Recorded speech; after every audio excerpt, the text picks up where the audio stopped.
That's my guy from before. It really is. I know. I could see him. So COVID happens, right? I lose my job, right? A lot of people lost their jobs. Stand-up comedy just ends, right? It was one of the first to go. If nothing makes you realise about your profession that it's not needed, when when the second there's a pandemic, there's like frontline workers, and then they're like, what's the first thing we could lose? Comedy doesn't need to happen. Because like you can't do it without an audience. You can't, right? And if you try, they will take you to a hospital. Like, if you guys weren't here, this would be weird, you know? Imagine you walk past and I'm like, has anyone been on the train, like, recently? So I got very nostalgic to comedy. It was my job. I used to travel around all the world doing stand-up and stuff, and I would often get reviewed when I do comedy, right? There's often at festivals comedy reviews, and as a comedian, you should never read your own reviews, right? But I always read my reviews, right? And it's very similar to when you get a text message about you that someone has meant to send to someone else. You know, have you ever got a text message from your mum and it's been like, Sam's a dropkick? And then underneath it, she writes, not meant for you. And then you have to reply, it still hurts, you know? And I get reviewed very well when I do comedy. Like, I get very nice reviews, very good star ratings. But there's always these weird little comments that I notice going through them that, like, people always add in. I don't think they need to do it, right? This is a review. I'm going to show you a review, right? This is a review I got in the Scotsman at Edinburgh Fringe. This is the big paper at Edinburgh Fringe. This is the big paper you want to get reviewed in. I got 4 out of 5 stars, right? This is a huge review. Sold out my run. One of the best things to happen to me in comedy. This was a great moment. Couldn't wait to read it. Now, let's see. I mean, come on. No. I hate your enthusiasm. I hate your... Imagine if I just showed you good things about myself for the rest of the show. I'm like, that's when I caught a fish. That's pretty good. But this, I was so excited, I couldn't wait to read it. Now, just bear in mind, everything you're about to read is about me. So let's have a look what they said. There's nothing political, nothing deep, nothing psychological. That's about me. Nothing psychological, nothing deep, no depth. Imagine reading that a bit. Nothing deep. Nothing political. I legitimately have a degree in political science. That's what I studied at university. Nothing deep, nothing psychological. That's about me. And I'm not sure if you have read the last sentence in this paragraph. He's just a bewildered man, floundering hopelessly. Hopelessly. There's no hope. No hope, it's all over. He's just I don't even know what bewildered means. Hopelessly. Anyway, 4 out of 5, that's not bad. Let's move on. This is in the theatre review, right? This is a 5 out of 5 star review. That's 5 out of 5. That's 100% comedy. That means I'm the best comedian alive. I know you guys didn't think I was there, but I am. Believe it or not. Move over, Hannah Gadsby. Taunton's in town. 5 out of 5. Obviously, I'm doing something that leaves an impression, right? I'm changing the game. Couldn't wait to read this. Look at this. Sam was excellent, but there was nothing particularly distinct about his comic persona. Nothing distinct. Not one thing where you're like, God, that's what he does. He's good. He was nothing. He was nothing. He could have been anyone telling jokes. He was nothing. 5 out of 5, though. 5 out of 5. As good as comedy gets. As good as comedy gets. Now, let's move on further. Now, this is a review I got in the Herald Sun, which is a beautiful little paper that, you know, circulates around this great city. It's owned by a great guy. What's his name? Rupert Murdoch. He's great. He's got a great family. They're all good people. And, no, he's a cunt. Anyway, all right, let's move. So Sam Taunton is on an express elevator to stardom. Oh, my God. Imagine reading that about yourself. I'm on an express elevator. Get me on that elevator. I'd love to be on that elevator. Couldn't wait to read this. I was like, surely this is going to be pretty damn good. Let's look what it says. Taunton looks a bit like Gareth from The Office. What the actual fuck? Gareth from The Office. Are you kidding me? Gareth, do you know who Gareth from The Office is? No. This guy, like what? Are you kidding me? Look at me, cool at schoolies. Gareth, come on, Gareth, look. Come on. Compare us. Look at me, all cool. Gareth being depressed with that. So I was furious about this. Furious, right? So I Googled this guy, Gareth, right? Apparently his name's Mackenzie Crook. He's a very famous actor. He's been in a bunch of stuff. This is the 3rd URL. This is the 3rd thing that comes up on a Google search. Look at this. Oh, no, sorry, I made that of us too, yeah. Yeah, I made that on Instagram. Do you like that? Hey, it's just in case you were wondering. Right, this is the Google search. Are you ready to roll? 3rd thing that comes up. Look at that URL. Ugly famous people. And look at this forum. The nerdiest nerd of all the nerds in Nerdland. And then there's a second comment that comes up. Winner, ugliest person alive. Admittedly, it is worse for him than me. But the worst part is I want to get reviewed, right? I want people to come and critique comedy, because I think comedy is art. I think it's one of the highest art forms, and it never gets the same respect as like kind of music or painting or sculpture. People don't hold comedians in the same light, right? And I can't ever work out why. Like for years I always worked it out, but I finally cracked it, right? The reason is because comedy happens in places where other art forms just doesn't happen, right? For example, the function room at the Western Hotel.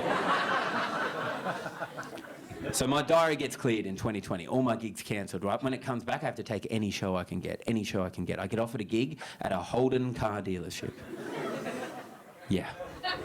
And let me tell you, when you're a little baby comedian and you're starting out, you're never like, I hope one day I get the Holden car dealership gig. If Netflix don't call, hopefully it's Holden being like, we're just as good, you know? But I got to take the show, you know. I got no shows, so I go to the Holden car dealership, and I'm doing the gig in the like I'm all the way in.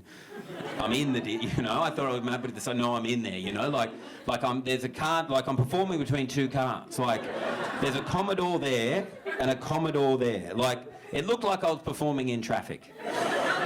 Like it looked like you pulled up to the lights on Punt Road and that crazy juggler had come. He's been like, but instead it's me being like, does anyone live in a share house here, guys? You know. So I do the show and it goes so badly. Like all my jokes are about Ford, nothing was resonating. And I finish the gig, it goes terribly. I finish the show and I kind of walk off the stage. And as I'm walking off the stage, this old Eastern European woman comes up to me, right? She makes a beeline for me. She runs straight up to me and she's like, Sam, oh my God. She goes, you were so cute up there when you were trying to be funny and no one was laughing. And I was like, well, it's been lovely to meet you. This has been great. And then she points out the window. It's a car dealership. It was just like clear windows. She points out the window and she goes, do you see that building over there? And I'm like, yeah. She goes, well, I actually own that building. And I was like, like, whoop-de-doo. Like, what? I was like, this has actually been quite a mean conversation. You know, if you want to break down what's happened here, you've walked up at me and been like, you are not funny, and I own that big fuck-off thing over there. You know, like, there's not much in it for me here. And then she's like, no, silly, that's my business. I own that building because it's my business. And I was like, oh, okay, cool. And then from her pocket, she pulls out a business card and she hands it to me, and the business card is for an erotic massage therapist. Yeah. And then on that business card, she writes 1 hour complimentary, and she hands it to me. And she says, Sam, I'm going to give you a free 1 hour session because you look like you need cheering up. Yeah. Now, we've all been unfunny before. Everyone in this room's been unfunny. The gentleman early on displayed that. But I guarantee no one in this room besides me has ever been that unfunny that someone's response has been, oh, for pity's sake, someone jerk that cunt off. I guarantee that's unique to me. I can't talk to anyone about that. You know, it's just me. Because I didn't even know it was an option to be like, you hear about being funny and people are like, I'm attracted to them, they're funny. I didn't know you could be that unfunny that someone's like, we need to get a professional in here. They're backed up, it might help. Give it a go, you know? Come on, Gareth. What was that? Come on, Gareth. Once again, terrific. Does anyone want to actually... Because I often open up heckle time if someone wants to have a go. No one? We can do it. I'm not very good at like heckling. You know how some comedians are real good? Tom Gleason's... I'm not very good.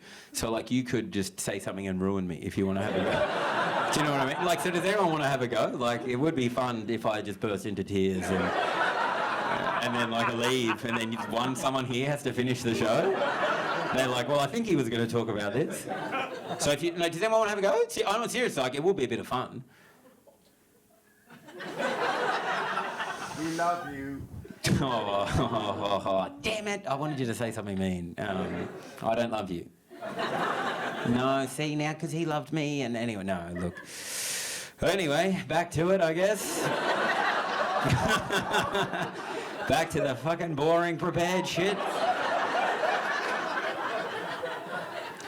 But see, my point is, right, is that people don't respect... But that's pretty much a perfect example of how people don't respect comedians, right?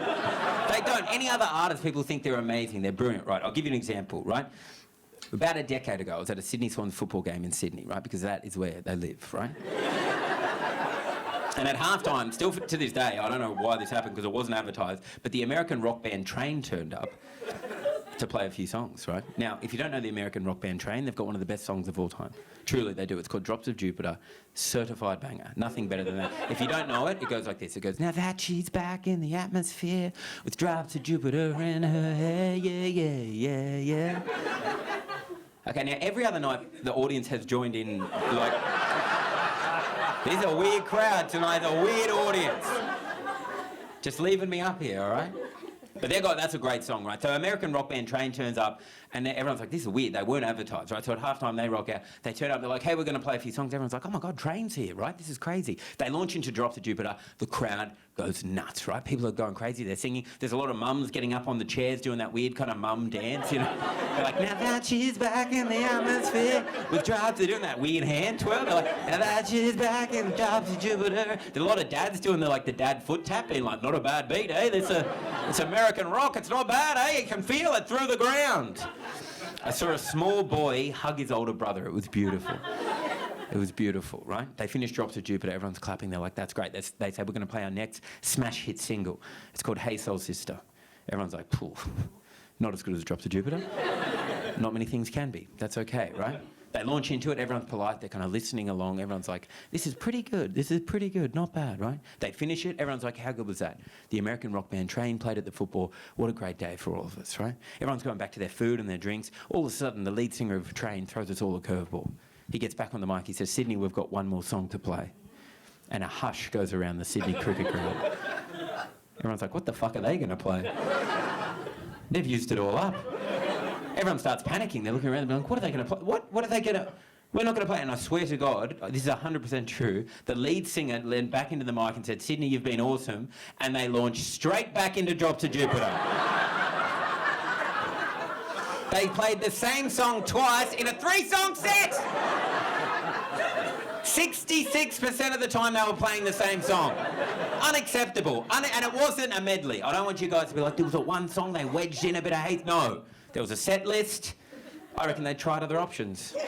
I reckon the night before at the rugby league, they'd probably gone, oh, we'll go Drops of Jupiter, and then we'll close on Hey Soul Sister. And they're like, that's a bad ending. That is a... And the worst part is, right, they launched back into Drops of Jupiter. The entire crowd at the Sydney Cricket Ground just went, oh my God, I fucking love this song. Like they had forgotten it played minutes before. The mums are back on the seats being like, now that she's back in the atmosphere, going along, it's Drops of Jupiter. The dads are being like, it's not a bad, better the second time around, is it?